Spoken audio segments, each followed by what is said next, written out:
আসসালামু আলাইকুম সুপ্রিয় দর্শক, বাংলাদেশ টেলিভিশন চট্টগ্রাম কেন্দ্রের নিয়মিত আয়োজন জাগরণ অনুষ্ঠানে আপনাদের সবাইকে স্বাগত জানাই। আমাদের আজকের আলোচনার বিষয় প্রতিটি ব্যক্তির সাথে সম্পর্কিত। আমরা আজ যে বিষয় নির্ধারণ করেছি তা হলো পারিবারিক সহিংসতা প্রতিরোধে পরিবার, সমাজ এবং আইনের করণীয়।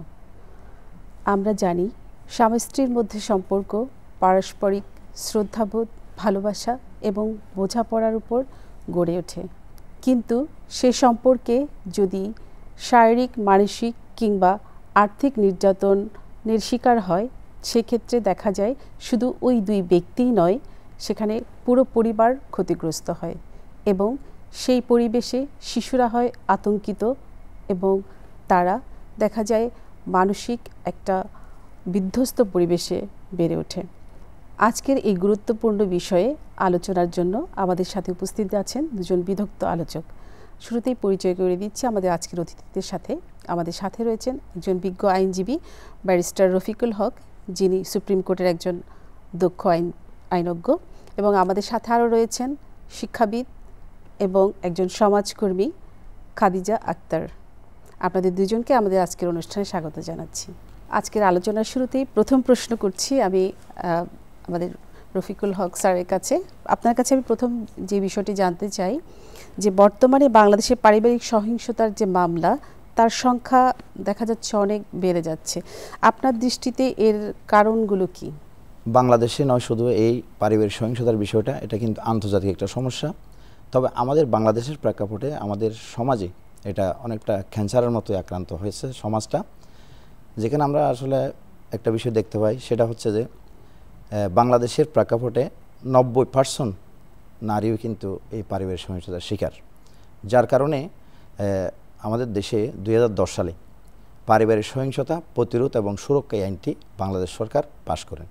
এই আইনে আমরা যেটা দেখতে পাই সেটা হচ্ছে পরিবারের নারী, শিশু অথবা যে কোনো ব্যক্তি অন্য যে কোনো ব্যক্তি কর্তৃক আক্রান্ত হতে পারে, এবং সেখানে আমরা যেটা দেখতে পাই সেটা হচ্ছে যে যদি কেউ আক্রান্ত হয় তাহলে আমরা সেখানে বিজ্ঞ আদালতে মামলা করতে পারি ওই আক্রান্ত ব্যক্তির পক্ষে, অথবা আমরা লিগ্যাল এইড, বাংলাদেশে যে লিগ্যাল এইড রয়েছে বাংলাদেশ আইন বিচার ও সংসদ বিষয়ক মন্ত্রণালয়ের অধীনে, সেই লিগ্যাল এইডও আমরা যেতে পারি।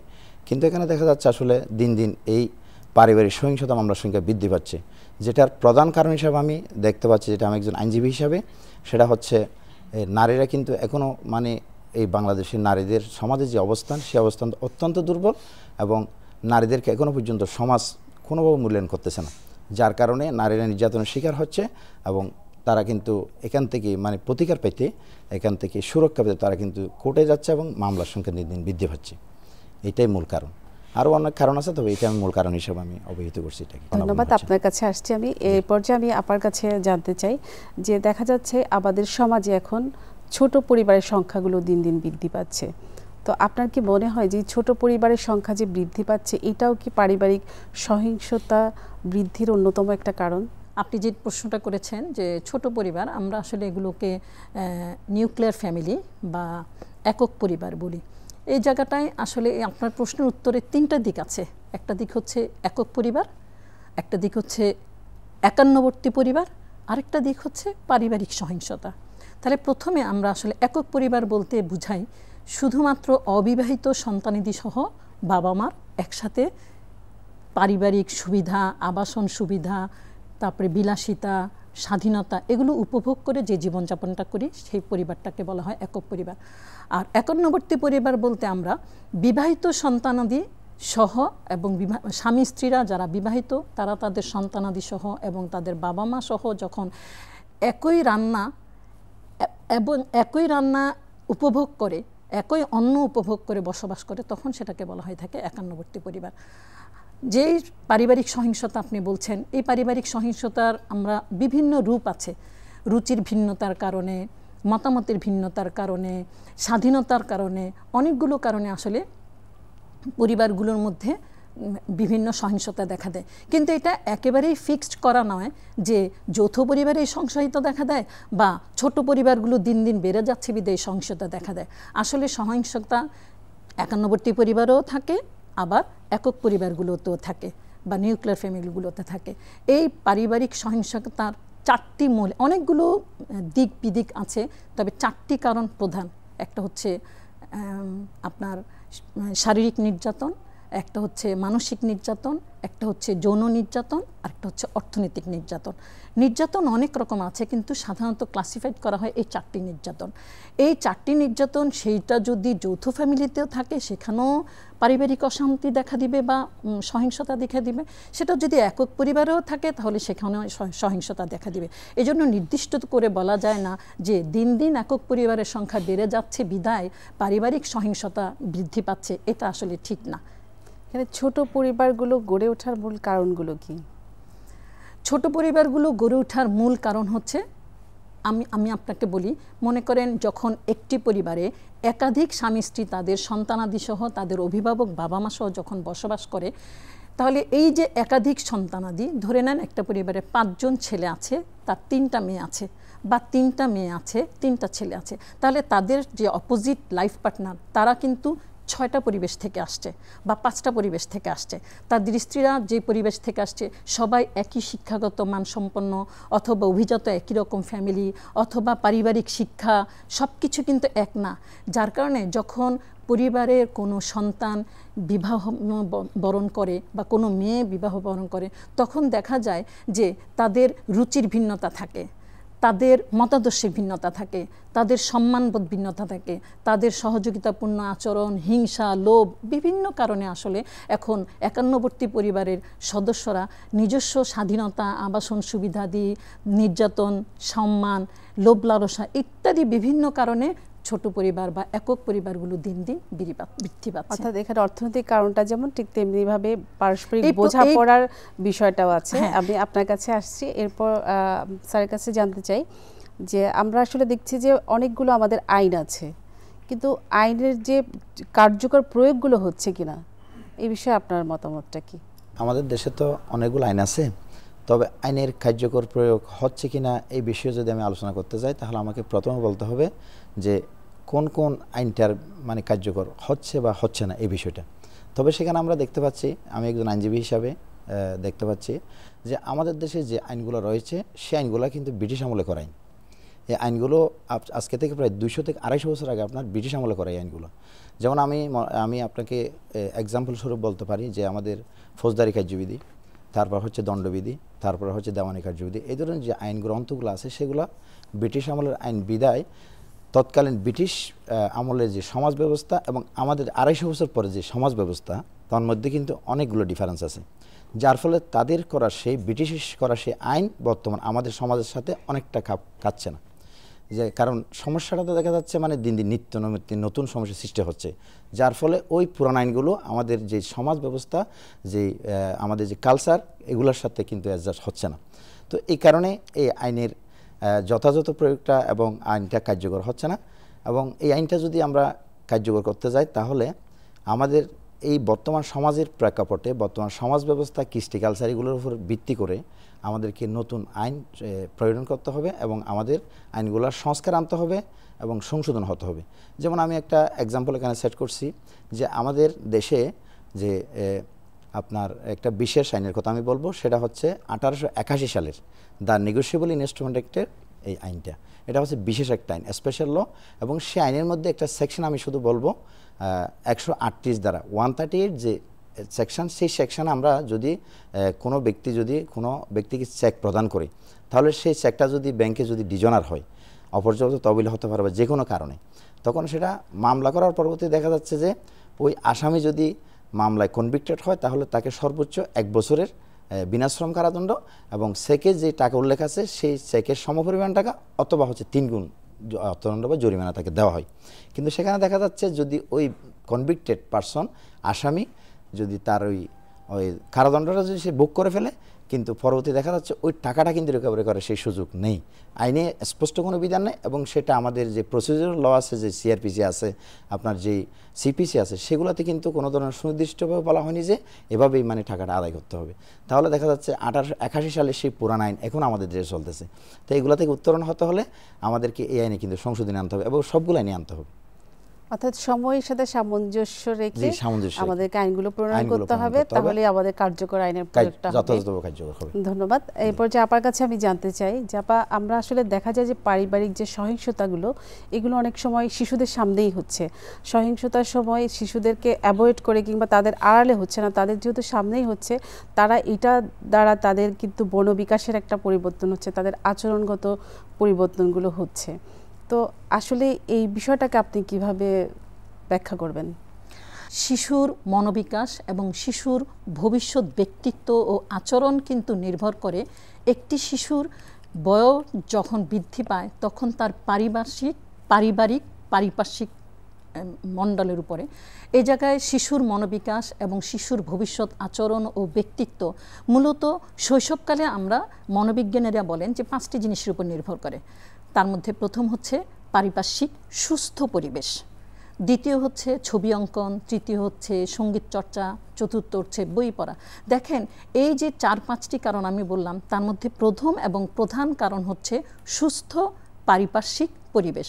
তাহলে একটি শিশু যখন পারিবারিক সহিংসতার সম্মুখীন হয়, সে যখন দেখে তার পিতামাতা অথবা তার দাদার সাথে, দাদুর সাথে তার মা বাবা নানা রকমের সংকীর্ণ মন মানসিকতা বা সংকীর্ণ বিষয় নিয়ে একটা বড় ধরনের নোংরা, হিংসাত্মক, লোভাতুর পরিবেশ তৈরি করে, তখন তার ভিতরে কিন্তু যে গড়ন গঠন, এই গড়ন গঠনটা আসলে ব্যক্তিত্ব সম্পন্ন হয় না বা পজিটিভ হয় না। তার ভিতরে সবসময় একটা নেগেটিভ ইনফ্লুয়েন্স কাজ করে, কারণ সে যে আচরণটা ছোটবেলা থেকে দেখে বড় হয়, সে আচরণটা সে একটু একটু করে কিন্তু নিজের ভিতরে ধারণ করতে শুরু করে।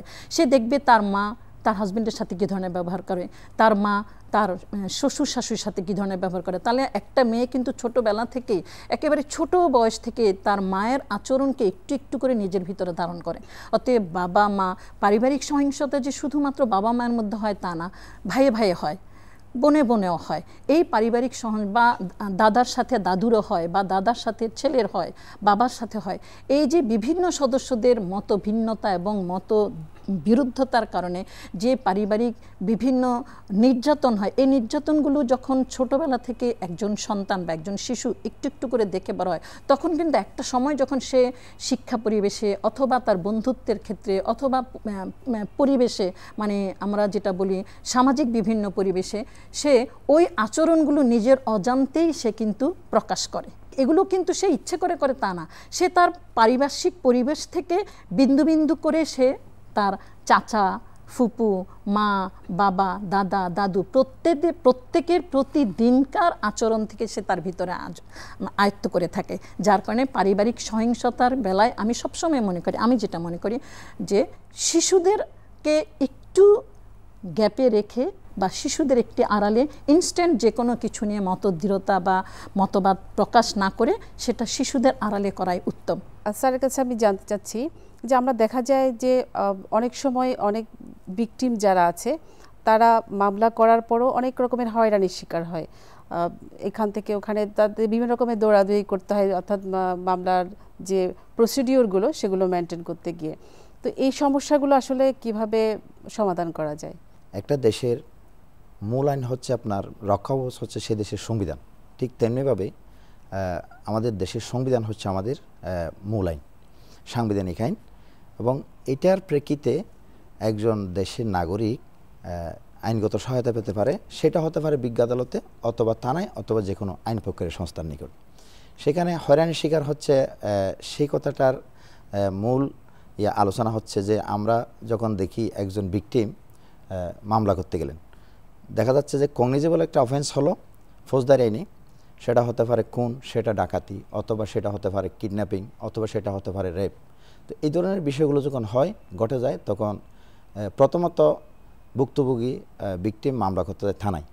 এখন থানায় মামলা করতে যখন যায় তখন দেখা যাচ্ছে যে থানায় গিয়ে উনি একটা অভিযোগ দিলেন ভিকটিম, অথবা উনি থানায় একটা এজাহার দিলেন। এখন থানায় সে এজাহারটা নিতে অনেক সময় দেখা যায় কি গড়িমসি করতেছে, নিচ্ছে না। এটার মূল কারণটা হচ্ছে থানার উপরে দুইটা বিষয় কাজ করে এই মামলাটা না নেওয়ার পিছনে। একটা হচ্ছে যে আপনার প্রভাবশালী যারা আছে, প্রভাবশালীরা কিন্তু তাদের ক্ষমতার মিসইউজ করে, অপব্যবহার করে থানাকে বিভিন্নভাবে বায়াস্ট করে। আর দ্বিতীয় বিষয় হচ্ছে পুলিশ কিন্তু দুর্নীতি এবং অনিয়মের আশ্রয় নেয়। এটা নিয়ে তার মামলা নিচ্ছে না, অথবা অনেক সময় দেখা যায় যে মামলাটা নিলেন, এখন মামলাটা নেওয়ার পরে আসামি গ্রেপ্তার করছে না, অথবা সেই মামলাটা তার তদন্তে দীর্ঘসূত্রিতা করতেছে বা বিলম্ব হচ্ছে। এটার কারণে হচ্ছে সেম, যে থানায় যদি দুর্নীতি না থাকে বা কোনো ধরনের অনিয়ম না থাকে তাহলে কিন্তু হয়রানির শিকার হবে না। এবং আমরা এখন সেটা দেখি বিজ্ঞ আদালতে, থানা বাদ দিয়ে বিজ্ঞ আদালতে মামলা করতে গেলেন, এখন বিজ্ঞ আদালতে একটা মামলা দায়ের করলেন। মামলাটা করার পরে আসলে আমাদের আমি এর আগের প্রশ্ন বলেছি যে আমাদের যে আইনটা সেটা হচ্ছে অনেক পুরান আইন, 250 বছর আগের করা আইন, এবং প্রসিডিউরাল যে আইন, যে সিআরপিসি আছে, যেটা দিয়ে মূলত মানে পদ্ধতিগতভাবে যে মামলাগুলো পরিচালনা করা হয় ফৌজদারি কার্যবিধান, সে আইনে কিন্তু যে প্রসিডিংগুলো দেওয়া আছে এগুলো কিন্তু অনেক সময় সাপেক্ষ। এক্সাম্পল স্বরূপ আমি বলতে পারি যে আপনার যৌতুকের জন্য নির্যাতনের শিকার হয়ে একজন নারী একটা মামলা করলেন, ধরেন 2018 সালের 3 ধারায়, যৌতুক নির্যাতনের 3 ধারায়। এখন সেই মামলাটা দায়ের করার পরে বিজ্ঞ আদালত চাইলে সেটাতে সরাসরি সমনিষি করতে পারেন, অথবা উনি এটা গ্রেপ্তারি পরোয়ানা করতে পারেন আসামির বিরুদ্ধে, অথবা তিনি সেটা তদন্তে পাঠাতে পারেন, যে কোনো একটা করতে পারেন। এখন ধরে নিলাম সেই মামলাটা তদন্তে পাঠালেন, তদন্ত পাঠানোর পরে যে কোনো ধরনের একটা সংস্থাকে দিতে পারে থানাকে, অথবা পিবিআইকে দিতে পারে, অথবা সেটা আপনার দিতে পারে নারী ও শিশু বিষয়ক যে কোনো ধরনের একটা সংস্থাকে দিতে পারে। এখন দেওয়ার পরে সেখানে আসামি পক্ষ যদি প্রভাবশালী হয় তাহলে সেখানে তারা গিয়ে প্রভাব বিস্তার করে, হয়তো সেটা হতে পারে আপনার আর্থিকভাবে প্রভাব বিস্তার করে, অথবা হতে পারে সেই ক্ষমতাশালী কোনো ব্যক্তির মাধ্যমে সেটা করতে পারে। এখন সেখানে দেখা যাচ্ছে ওই মামলাটা তদন্ত অনেক বিলম্বিত হয়। পরবর্তীতে দেখা যাচ্ছে কি মামলাটা তদন্ত রিপোর্ট আসার পরেও কিন্তু যখন বিজ্ঞ আদালতে আসে তখন সে মামলায় এরপরে আপনার এই মামলাটা কংগ্রেস নিল, তারপর আসামি অনেক দিন থেকে দেখা যাচ্ছে কি পলাতক রইল, তাহলে এইসব প্রসিডিউরের কারণে এই মামলাটা অনেক বিলম্বিত হয়, যার ফলে বিচারপ্রার্থী ওই নারী অথবা ভিকটিম কিন্তু সেখানে ক্ষতি শিকার হচ্ছে। এখন এই বিষয়টা থেকে যদি আমাদেরকে উত্তরণ হতে হয় তাহলে বিশেষ করে যেটা আমি বলবো, সংক্ষেপে বলবো, সেটা হচ্ছে যে এই আইনটা সংশোধন করতে হবে, আর আমাদেরকে সমাজ সচেতন হতে হবে। বিশেষ করে আমাদের দেশে মানবাধিকার সংগঠন আছে, সামাজিক সংগঠন আছে, রাজনৈতিক সংগঠন আছে, এই সংগঠনগুলো যদি খুব আন্তরিকভাবে যদি কাজ করে যায় তাহলে কিন্তু এই সমস্যাটি অনেকটা উত্তরণ হতে পারে। আর থানায় যে ধরনের আপনার দুর্নীতি অনিয়মগুলো হয় বা প্রভাব বিস্তার হয় সেক্ষেত্রে কিন্তু রাষ্ট্র থেকেই একটা বিশেষ ব্যবস্থা নিতে হবে। যদি সংশ্লিষ্ট মন্ত্রণালয়, যে স্বরাষ্ট্র মন্ত্রণালয় থেকে যদি থানাকে বিভিন্নভাবে মনিটরিং করা হয়, অথবা উপরস্থ যে অফিসারগুলো আছে তাদেরকে যদি একটা দিক নির্দেশনা দেওয়া হয় যে থানাকে মনিটরিং করার জন্য, তাহলে কিন্তু এই সমস্যাটাকে অনেকটা উত্তরণ হবে বলে আমি মনে করি। দ্রুত বিচারের আওতায় নিয়ে আসার জন্য আইনের সংশোধনের প্রয়োজন আছে। জি, আইনের সংশোধনের প্রয়োজন আছে। আপনি একজন শিক্ষক, তো আপনার কি পরামর্শ থাকবে যে পারিবারিক সহিংসতা যদি আমরা প্রতিরোধ করতে চাই সেক্ষেত্রে আমাদের আচরণগত কি পরিবর্তনগুলো নিয়ে আসা প্রয়োজন বলে আপনি মনে করেন? আমি যেহেতু একজন শিক্ষক এবং মেয়েদের কলেজের শিক্ষক, আমি মেয়েদের সাথে যখন খুব ঘনিষ্ঠভাবে মেলামেশা করি বা কথা বলি তখন আমরা দেখতে পাই যে ওর যে কোনো আচরণ, সেটা সাবলীল, মানবিক, এই প্রত্যেকটা আচরণের একটা মৌলিক প্রেক্ষাপট বা একটা মৌলিক পরিবেশ কিন্তু তার পারিবারিক পরিবেশ। এই পারিবারিক পরিবেশ থেকে ও যে শিক্ষাটা পেয়ে আসে, তখন আমরা যখন দেখি, আমি একজন শিক্ষক হিসাবে আমার কাছে তখন মনে হয় যে শিক্ষাক্ষেত্রগুলোতে, বিশেষ করে শিশু এবং নারী শিক্ষাক্ষেত্র যেগুলো, সেগুলোতে আসলে স্বেচ্ছাসেবক দল গঠন করে তাদেরকে গণসচেতন, যে শিশু এবং নারী নির্যাতনের থেকে মুক্ত হওয়ার জন্য বিভিন্ন সচেতনমূলক অনুষ্ঠান বা সচেতনমূলক বিভিন্ন নাটিকা, এগুলো কিন্তু একটা সময় ধরে, নির্দিষ্ট সময় ধরে শেখানো উচিত। শিক্ষাক্ষেত্রে শুধুমাত্র যে তা না, শিক্ষাক্ষেত্র ছাড়াও আমি একটা জায়গায় পড়েছিলাম যে পারিবারিক সহিংসতা আইন 2010, এই যে পারিবারিক সহিংসতা আইন 2010, এখানে অনেক রকমের আইন আছে। এখন আমরা 2025-এ আসি, তো এই আসলে এই পারিবারিক সহিংসতা আইন, এটা কিন্তু নারী ও শিশু নির্যাতনকে প্রতিরোধ করার জন্যই নারী ও শিক্ষা বান্ধব, শিশু বান্ধব একটা আইন। এই আইনটা আসলে আমরা কতজন নারী জানি, আমরা কতজন শিশুর মা হিসাবে আমরা মায়েরা জানি। আসলে এই আইনগুলোর যেগুলো আছে, যে পারিবারিক সহিংসতা নিরোধের জন্য যে আইনগুলো আছে, এই আইনগুলো আসলে প্রচারের প্রয়োজন আছে। এই আইনগুলো প্রচারের সাথে সাথে এই আইনগুলোর কঠোরভাবে যাতে কার্যকারী হয়। যদি আইন থাকলো কিন্তু তার কার্যকারিতা নাই, সুষ্ঠু কার্যকারিতা নাই, তাহলে কিন্তু এই পারিবারিক সহিংসতা আসলে রোধ হবে না। আপনাদের দুজনকে আবারও ধন্যবাদ জানাচ্ছি। আজকের আলোচনার মাধ্যমে আমরা যে বিষয়গুলো উঠিয়ে নিয়ে আসতে পেরেছি তা হলো, যদি আমরা পারিবারিক সহিংসতা প্রতিরোধ করতে চাই সেক্ষেত্রে আইনের যেমন শক্ত প্রয়োগ প্রয়োজন, ঠিক একইভাবে পারস্পরিক শ্রদ্ধাবোধ এবং সমাজের মানুষের সচেতনতা সবগুলোই প্রয়োজন আছে। এবং একই সাথে শিশুরা যেন আমাদের সমাজের এই সহিংসতার মধ্যে দিয়ে বেড়ে না ওঠে, সেক্ষেত্রেও আমাদের অনেক বেশি সচেতন হওয়া প্রয়োজন। সুপ্রিয় দর্শক, আপনাদের সবাইকে আবারও ধন্যবাদ জানিয়ে আমাদের আজকের জাগরণ এখানে শেষ করছি। দেখা হবে আগামী পর্বে নতুন কোনো অতিথিদের সঙ্গে নিয়ে। সে পর্যন্ত সবাই ভালো থাকুন, সুস্থ থাকুন। আল্লাহ হাফেজ।